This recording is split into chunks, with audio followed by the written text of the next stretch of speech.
We turn to Genesis chapter 4 and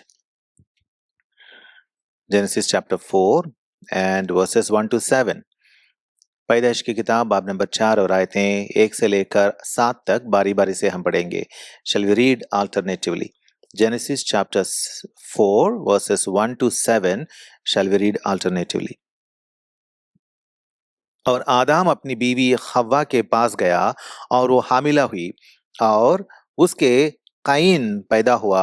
तब उसने कहा, मुझे यहोवा से एक मर्द मिला. फिर काइन का भाई हाबिल पैदा हुआ और हाबिल भेड़ बकरियों का चरवाहा और काइन किसान था.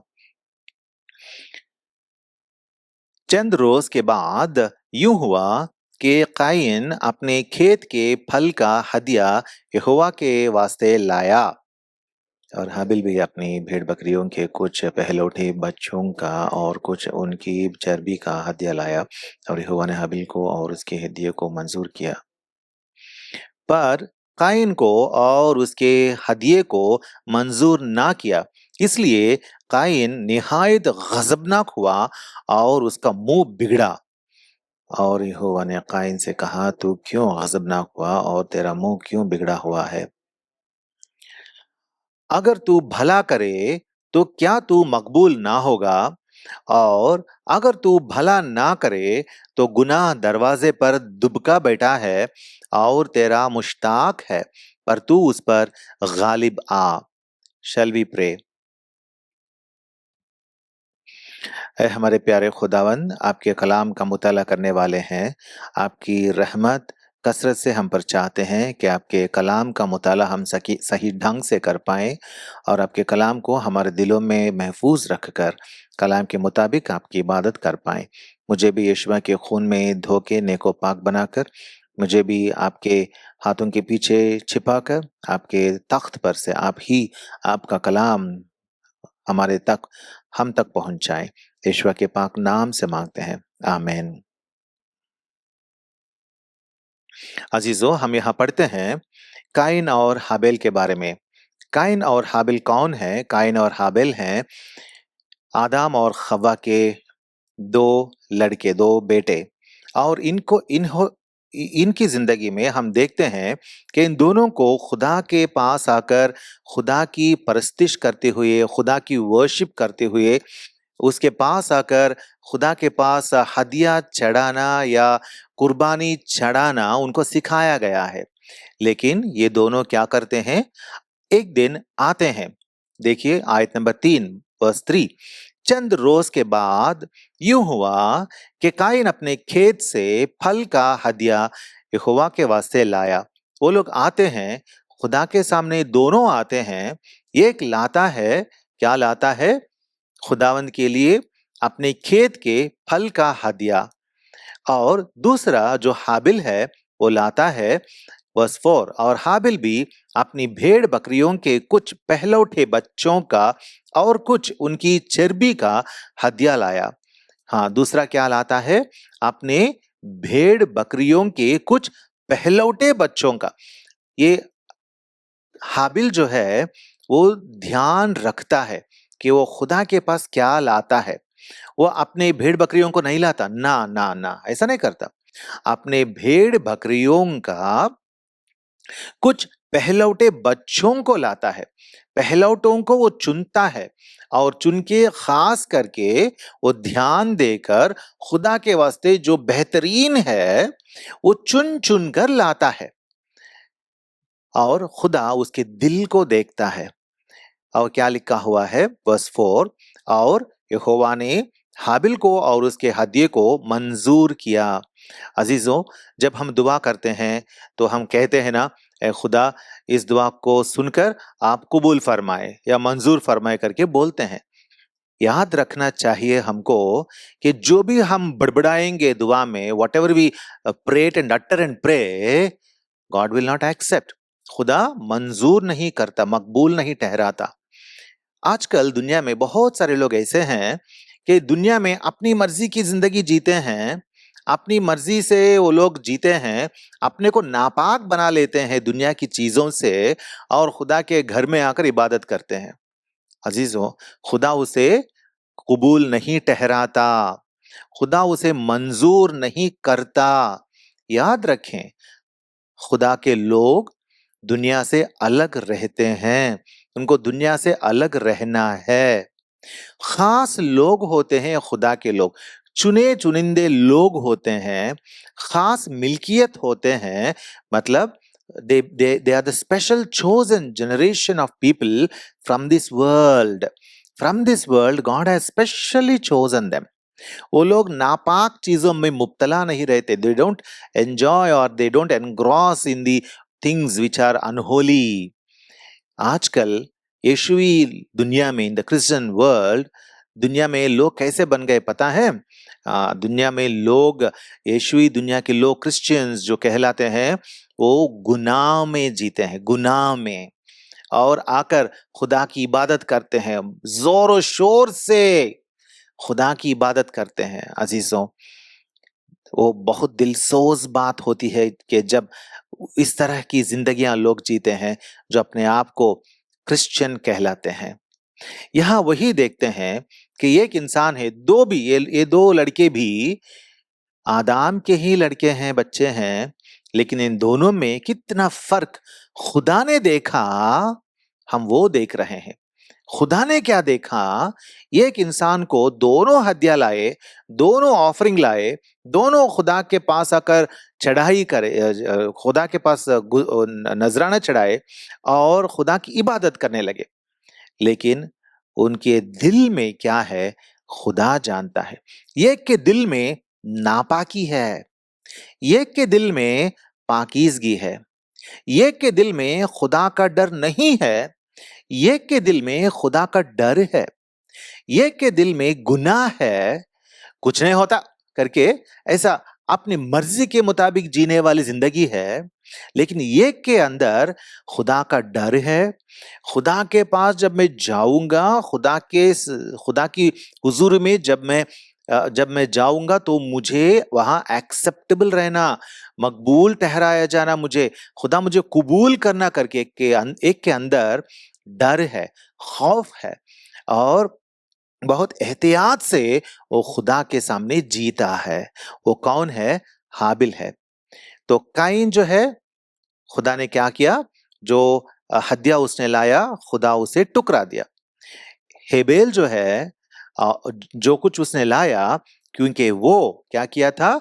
कुछ पहलौठे बच्चों का, वो खास करके चुन चुन कर, उन पहलौठे बच्चों को चुन चुन कर उसने खुदा के पास लाया।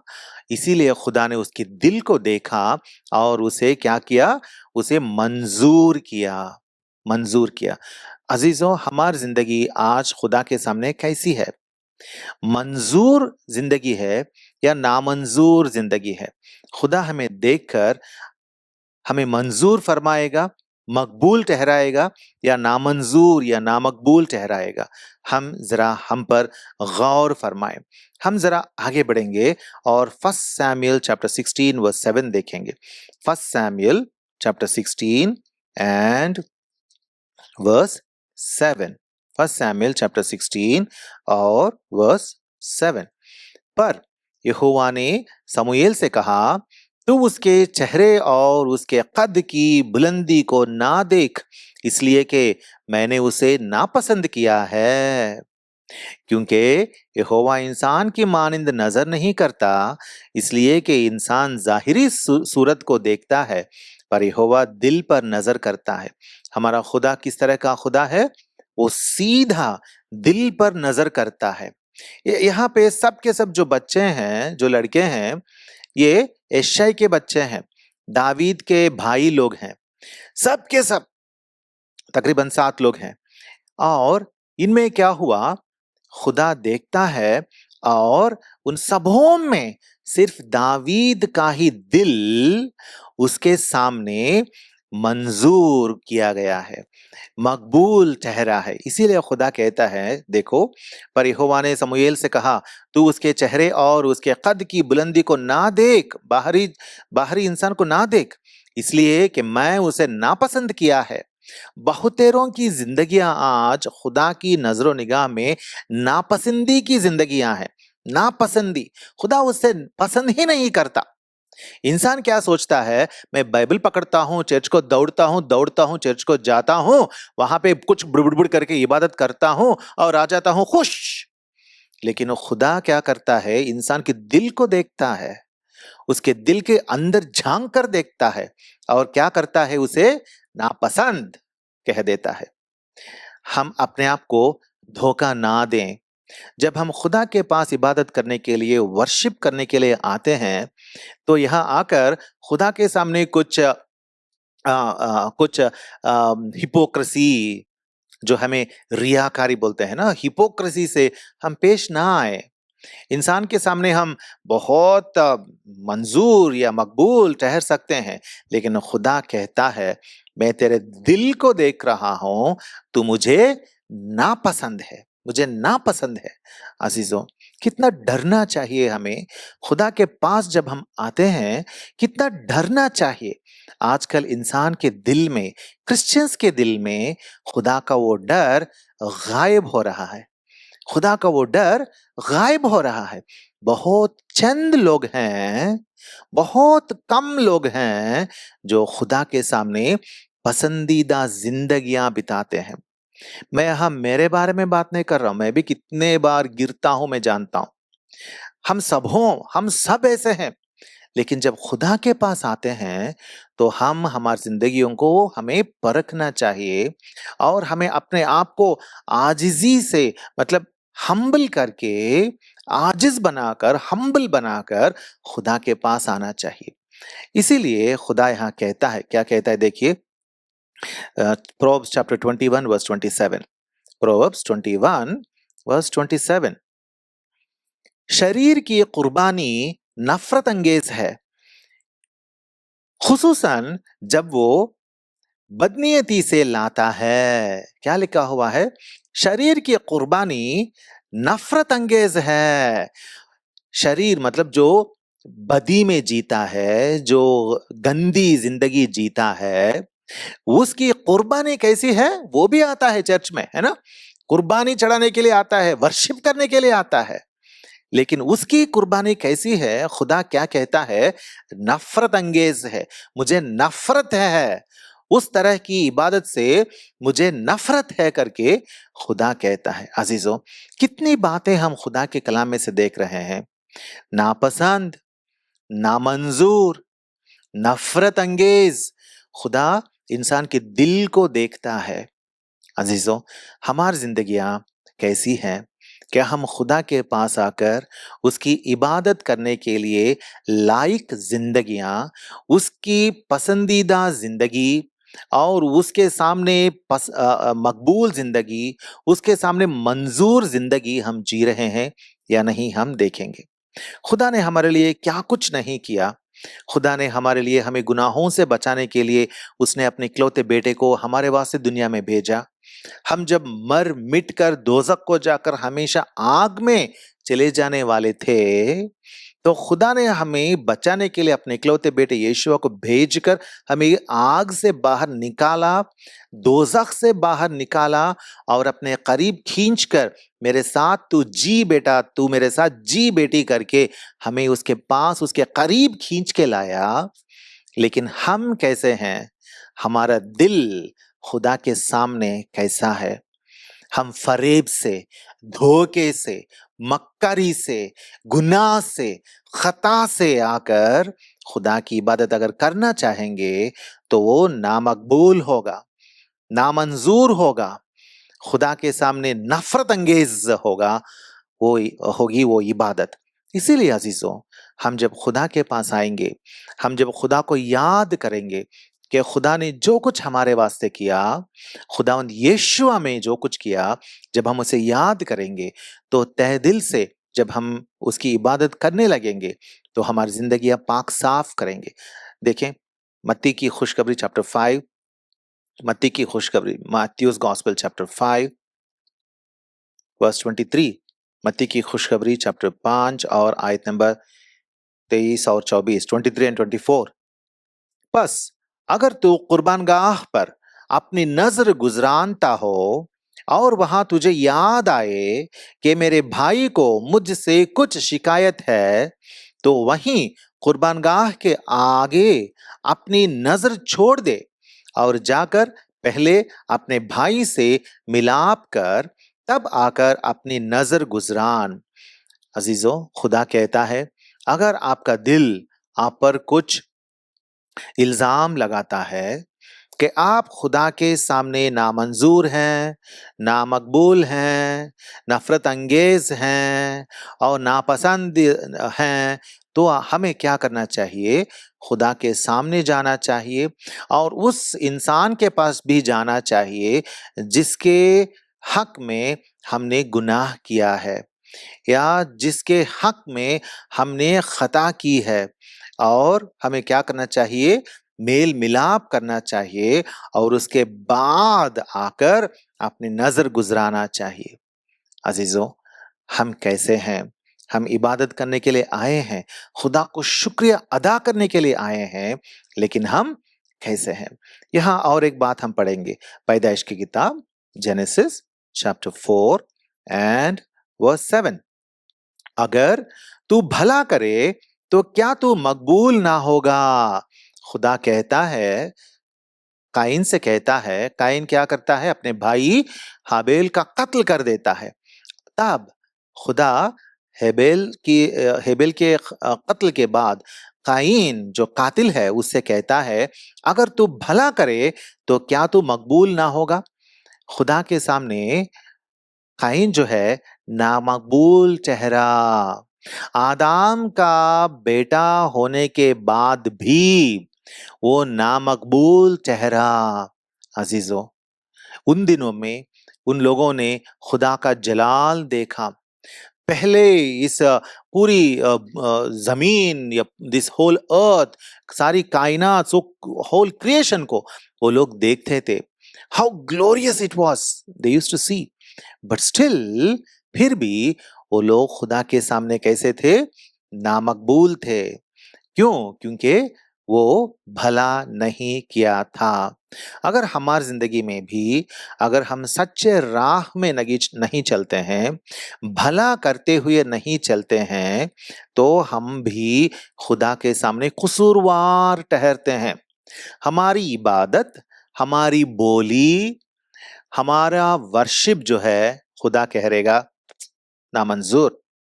इसकी इबादत नामंजूर, इसकी इबादत नामकबूल, इसकी इबादत हाँ खराब है, इसकी इबादत हाँ मुझे कबूल नहीं है। हमें खुदा के सामने मकबूल रहना चाहिए। और क्या लिखा हुआ है? और अगर तू भला ना करे तो गुनाह दरवाजे पर दबका बैठा है और तेरा मुश्ताक है, पर तू उस पर गालिबा। क्या होगा? दरवाजे पर गुनाह दबका बैठा है, दुबका बैठा है। अजीजों, गुनाह इंसान पर राज करना चाहता है, लेकिन हमें गुनाह पर फतह याबी की जिंदगी जीनी चाहिए। We should overcome the scene, Ghalib आना चाहिए। अजीजों, तो हम हमारी जिंदगियों को जांचेंगे।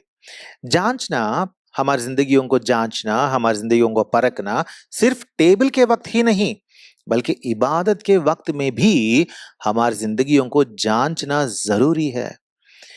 मनपसंद बातें कहना इबादत नहीं होती। जो बहुत लोगों को बहुत अच्छे लगे वो बातें कहना इबादत नहीं होती। खुदा उसे टुकरा देगा, टुकरा देगा। खुदा के पास नहीं जाएगी वो इबादत।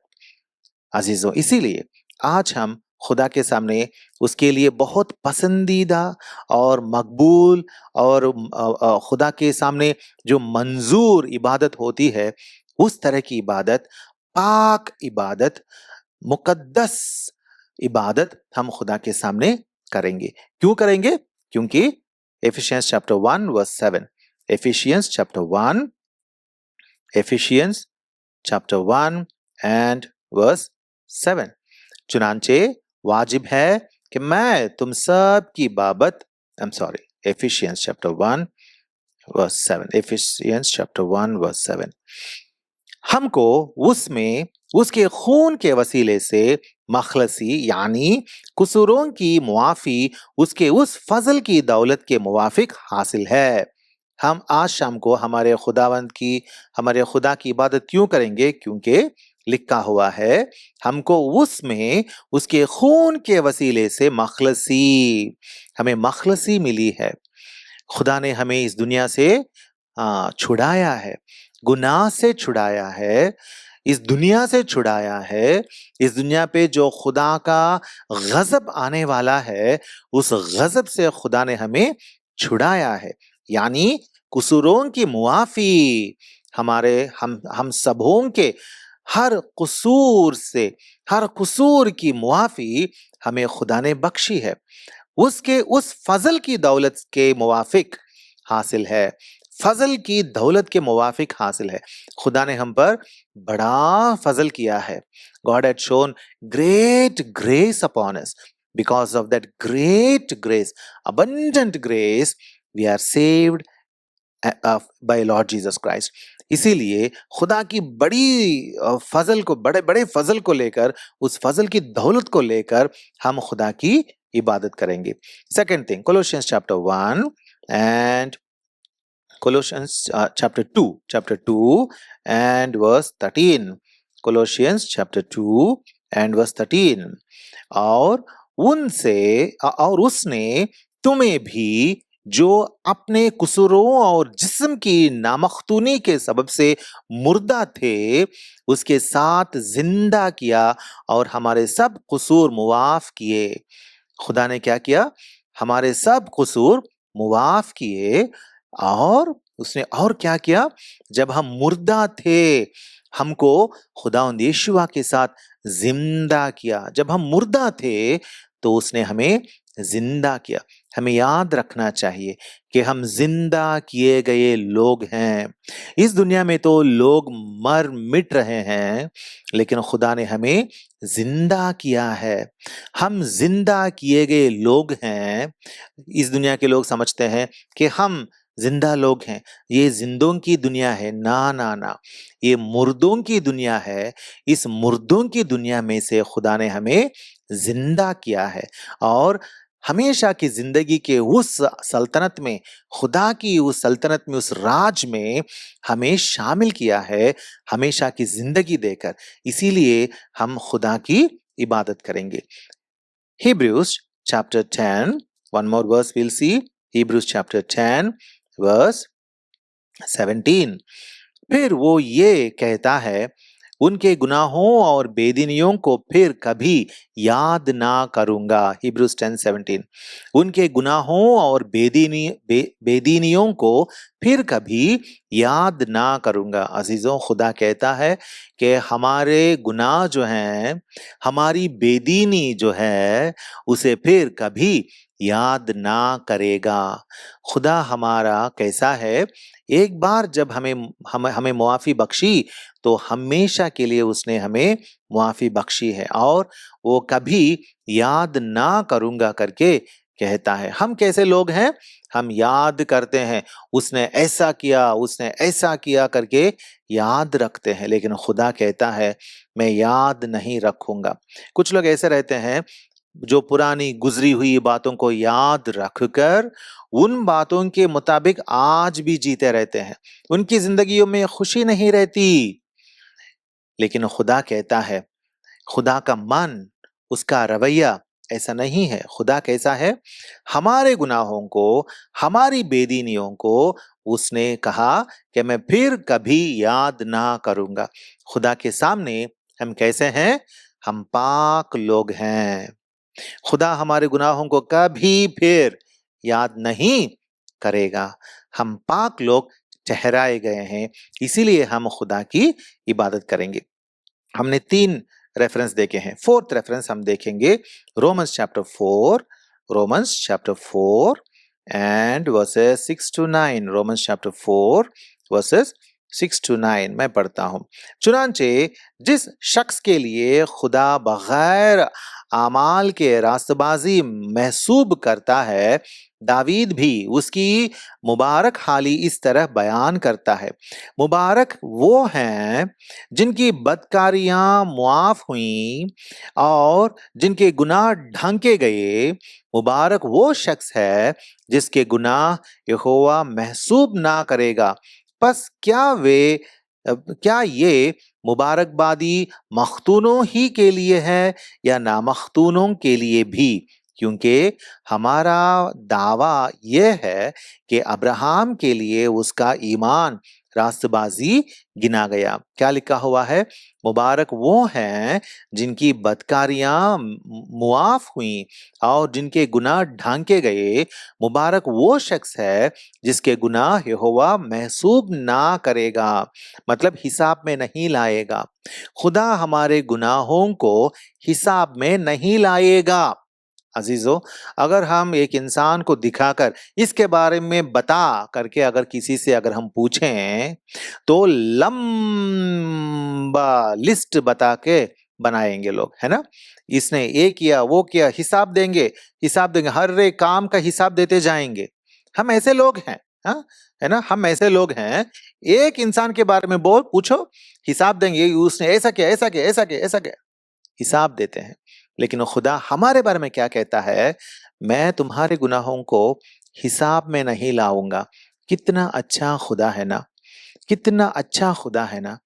इसलिए आज शाम को हमारे खुदा की इबादत करेंगे और कहेंगे, ए खुदा, मेरे गुनाहों को याद नहीं रखेगा, मेरे गुनाहों को हिसाब में नहीं लाएगा, इसलिए मैं आपका शुक्र अदा करता हूं। आखिरी में एक आयत देखेंगे और खत्म करेंगे। 1 John chapter 2, 1 John, 1 John chapter 2, 1 John chapter 2 and verse 12. Verse 12, 1 John chapter 2 and verse 12. ऐ बच्चों, मैं तुम्हें इसलिए लिखता हूं कि उसके नाम से तुम्हारे गुनाह मुआफ हुए। अजीजों, याद रखेंगे, हमारे सब गुनाह तो माफ हुए, लेकिन कैसे कैसे माफ हुए? उसके नाम से तुम्हारे गुनाह माफ हुए। किसके नाम से? खुदावंद यीशुआ के नाम से। इसीलिए याद रखेंगे कि हमारे खुदावंद यीशुआ ही हमारे लिए सब कुछ है। खुदावंद Yeshua, our Lord Jesus is everything for us. उनके बगैर हमें हमेशा की जिंदगी नहीं है, हमें मखलसी नहीं है, रिडेम्पशन नहीं है, हमें गुनाहों की मुआफी नहीं है, हमें कुछ भी हासिल नहीं है। सब कुछ जो आसमानी बरकतें हैं, हेवनली ब्लेसिंग्स हैं, सब कुछ खुदावंद यीशुआ में, उसके नाम में, खुदावंद यीशुआ के नाम में ही हमें मिले हैं। इसीलिए आज शाम को हम घुटने टेकेंगे और हमारे खुदावंद यीशुआ के नाम में हमारे खुदा की इबादत करेंगे और सच्चे दिल से उस तरह की इबादत करेंगे जो इबादत खुदा के सामने मंजूर हो, मकबूल हो और खुदा के सामने नफरत अंगेज, डिटेस्टेबल ना हो। May God help us to worship Him with such kind of worship in spirit and in truth.